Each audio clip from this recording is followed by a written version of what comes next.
Ah, sim. I love you here to stay. Bom, se bicicletas, bonecos e carrinhos eram presentes certeiros para as crianças, hoje em dia eles têm perdido para celulares, tablets, computadores. Olha, é fato, o mundo digital faz parte da infância da nova geração. E aí eu pergunto, isso pode atrapalhar um bocado na infância e levá-las a uma adolescência precoce ou não?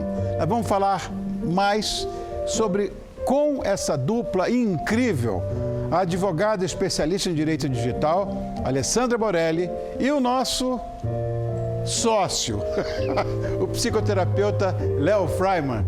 Léozinho, obrigado por ter vindo, querido. Sempre um prazer. Imagina, obrigado, Will. Ale, você também. Muito obrigada. Eu sou a minha filha de Ale. Você deve ser chamada de Ale também. Ale. Não é? Ale, Cristiano. Obrigado por terem vindo. Essa coisa me assusta, Léo. De fato, me assusta. Foi o tempo, né, que um presente de criança era um brinquedo. Nossa, como a gente esperava que esse dia chegasse. E hoje, o objeto de desejo da criançada é um tablet, um celular. É maluco. Ale, na sua visão, qual é a idade que a criança deve ter para ter um brinquedo virtual? Ou ter um acesso ao mundo virtual? Não existe uma legislação que estabeleça uma idade mínima adequada para ter um celular. Como você muito bem colocou, foi esse o tempo que celular, que bicicleta era o sonho de consumo de uma criança. Hoje o smartphone ele ocupa bem esse papel. Só que eu digo, como eu sempre digo, assim como advogada atuante na área do direito digital, como orientadora familiar com relação a esse assunto, o celular ele representa uma ferramenta muito importante. Porque a criança quer um smartphone, não quer um celular que faça e receba ligação. Aliás, se ela faz e recebe ligação, é o que menos importa. Né? Tem que ter acesso à rede social, tem que ter acesso à internet. Então, eu digo que o celular, o smartphone, ele deve ser dado por uma criança quando ele, de fato, se torna necessário. Né? Então, não se pode dizer que uma criança precisa de um smartphone porque ela gosta de jogar, porque ela gosta de tirar foto, porque ela gosta de ouvir música. Isso demanda responsabilidade, compromisso dos pais de acompanhar, de observar a maneira como a criança utiliza essa ferramenta poderosa que dá acesso a informações de todo gênero e representa um canal de comunicação com o mundo sem fronteiras. Agora, Léo, como é que essa interação virtual, na sua visão, precoce, claro, pode prejudicar uma criança?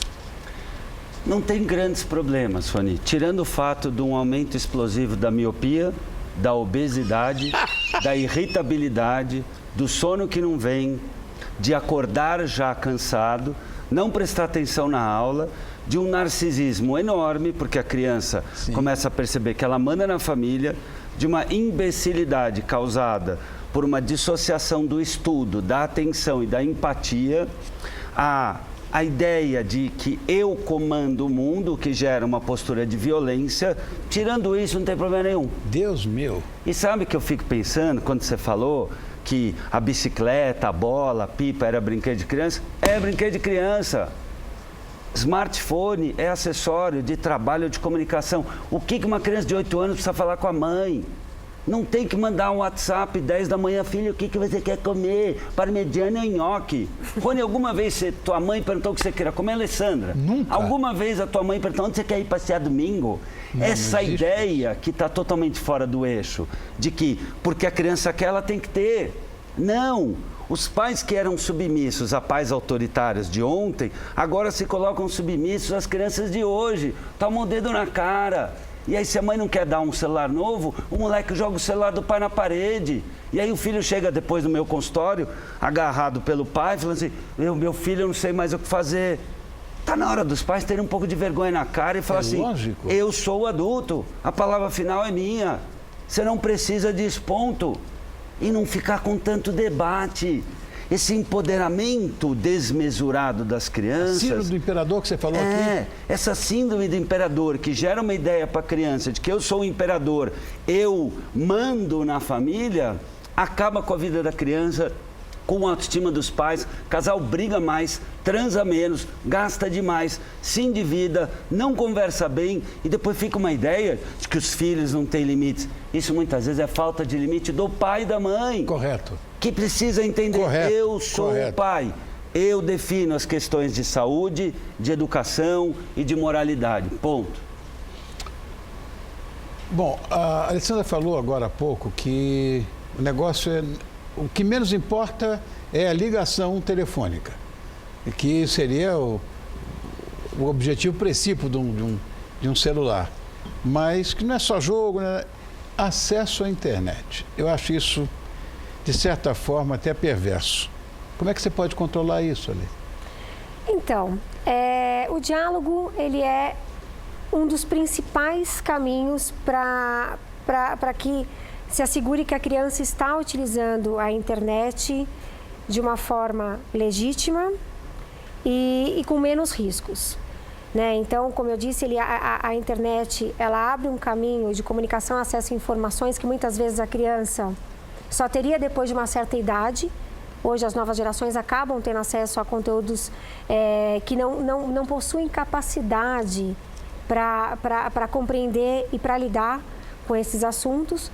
Então, os softwares de controle parental representam uma ferramenta importante para ajudar os pais nesse monitoramento, nesse direcionamento, nesse acompanhamento, na própria mediação, no filtro e na própria administração do tempo que a criança ela fica online. Mas nós não podemos depender de um software. Até porque um software de controle parental, um pai ele instala isso no dispositivo da criança, no dispositivo da família, no tablet de casa ou no notebook de casa. Não necessariamente estará instalado numa lan house, num clube. Claro. Na ferramenta, no dispositivo de um amigo, de um vizinho. Claro, eu concordo, porque esses softwares, que você saber o que o cara está fazendo, onde é que ele está entrando, até a página 2, porque o amiguinho, com toda certeza, já tem outro tipo de... E uma coisa que me preocupa também é que, hoje em dia, em função desse suposto empoderamento infantil, todo mundo é hater. Todo mundo quer fazer bullying com todo mundo. E isso é crime, né? Sim, pois é. A internet... Mas quem vai pagar é o pai? Ah, sim. Boa pergunta. Então, vamos lá. Em primeiro lugar, a internet deixa todo mundo corajoso, né? As pessoas, exatamente, elas por detrás... Se escondem no anonimato. Sim. Primeiro, se sentem mais empoderadas, mais corajosas para dizer tudo aquilo que pensa, muitas vezes se escondendo por trás de um pseudo-anonimato. Eu digo pseudo-anonimato porque não existe anonimato na internet. Aliás, o anonimato ele é vedado pela nossa Constituição Federal. Inclusive, esses aplicativos que prometem, né, o anonimato, né, como o Secret, o Crypt, né, o Sarahá, que é muito utilizado pelos jovens. Não tenho ideia do que seja isso. Pois é, são aplicativos que vendem a proposta do anonimato, quando na realidade, no termo de uso, consta claramente que o responsável por aplicativo, ele se compromete a preservar as informações com relação ao usuário, uma vez que, se este usuário cometer um crime ou ilícito contra alguém, esse aplicativo ele tem por obrigação informar quem é, sob pena de responder, então, no lugar da aplicação, sob pena de responder subsidiariamente. Pois bem, o bullying, ele sempre existiu, é verdade. Quem nunca se sentiu excluído, humilhado, desprestigiado, recebeu um apelido que não gostou, mas a internet trouxe uma força maior. A internet, ela propicia uma memória permanentemente acessível. Então, se antes a vítima do bullying ia para casa e descansava das ofensas, mudava de escola, mudava de cidade, hoje não adianta. Não adianta porque o cyberbullying ele está ali, a todo instante, né? A pessoa abre o celular, abre o aplicativo, né? Faz parte de um grupo ou mesmo uma rede social e a ofensa continua. Agora você falou de responsabilidade. Sim, aos pais cumpre o dever de criar e dirigir a educação dos filhos. São responsáveis pela reparação civil os pais pelos filhos menores de 18 anos. Aos filhos cumpre o dever também de prestar obediência aos pais. Então, assim, civilmente, os pais respondem pelos danos causados por seus filhos. Aquele que por ação ou omissão causar prejuízo a outrem, ainda exclusivamente moral, tem obrigação, então, de repará-lo de uma forma, então, pecuniária, quando a gente tem aí uma decisão de uma ação indenizatória. Mas, por outro lado, sendo um adolescente, ele não comete crime, ele comete um ato infracional. É tipificado como crime no nosso Código Penal, mas no Estatuto da Criança e do Adolescente, nós chamamos de ato infracional. Geralmente, os tipos penais relacionados à prática do bullying são calúnia, injúria e difamação. E as crianças, diferente do que muitos pensam, eles sofrem sim medidas socioeducativas. Isso tem sido muito comum. Léo, uma coisa que eu acho que é fundamental é o seguinte: os pais, pelo menos na minha época, são os espelhos para as crianças, né? Mas como é que um pai pode ser um bom exemplo virtualmente? Porque, sabe, eu acho isso uma maluquice, você quer saber? Pois é, tem duas decisões importantes para eu poder ser um bom modelo inspirador. A primeira é eu me tornar um pai empoderado e não um pai empoeirado. O pai empoderado, a mãe empoderada, tem respeito por si e toma decisões baseadas naquilo que faz bem. Então não é o que eu estou com vontade, não é o que todo mundo faz, não é aquilo que meu filho está falando, antes de fazer ou não fazer, comprar ou não comprar, deixar ou não comprar, deixar ou não deixar, levar ou não levar, faz bem, está dentro da lei. Essa é a primeira decisão. A segunda o pai não precisa ser tão legal, o pai precisa ser leal. Leal a si, leal ao que a escola pediu, leal ao que o casamento foi combinado, leal a Deus, leal aos seus valores. E aí, Rony, fica muito mais fácil organizar as demais coisas. Por exemplo, ninguém vai tirar o sapato, colocar em cima da mesa. Mas um celular é mais nojento, às vezes, do que o sapato. Haja vista as pesquisas que metade das pessoas não lava a mão quando vai no banheiro e todo mundo vai no banheiro com o celular. Então, é nojento, é antiético, é inadequado, é algo que não faz parte da polidez, em todos os sentidos da palavra, colocar um celular em cima de uma mesa, porque é nojento, é sujo. Você não conversa de qualquer assunto na hora de um jantar ou na hora de um café da manhã. O celular é um convite para que o mundo entre. Não! A gente precisa recuperar, como muitas vezes a gente falou aqui, familiaridade. Claro. A mãe recuperar o olhar no olho do filho. A boa mãe, ela olha no brilho do olho do filho. Se o filho está feliz, está apaixonado, se está usando maconha, se o moleque está legal, se está fora do eixo. O pai bom, na hora que abraça o filho, sente o cheiro do filho. Você sabe o que eu estou falando? Sei. Você que é um paizão, né? O pai que é pai de verdade, você abraça teu filho, Léo, você sabe se ele está bem, pelo cheiro. Isso é familiaridade, é contato, é intuição, que, olha que bonito, faz com que, pelo contato íntimo, recrute neurônios que vão me indicar se o filho está bem ou não está. Familiaridade é esse senso de pertencimento, que eu sou familiar a você. Então, entre deixar o smartphone ou eu ficar passando mensagem na hora do jantar, durante o passeio, enquanto eu estou dirigindo, não vou, porque eu vou aproveitar aquele momento para contar a piada, para ouvir uma música, para bater um papo, para falar de mim. Eu vou criar momentos de familiaridade, de conexão e não de ausência. Porque tem uma área do cérebro que chama giro paracingular, fica aqui na cabeça, que é a sede da empatia.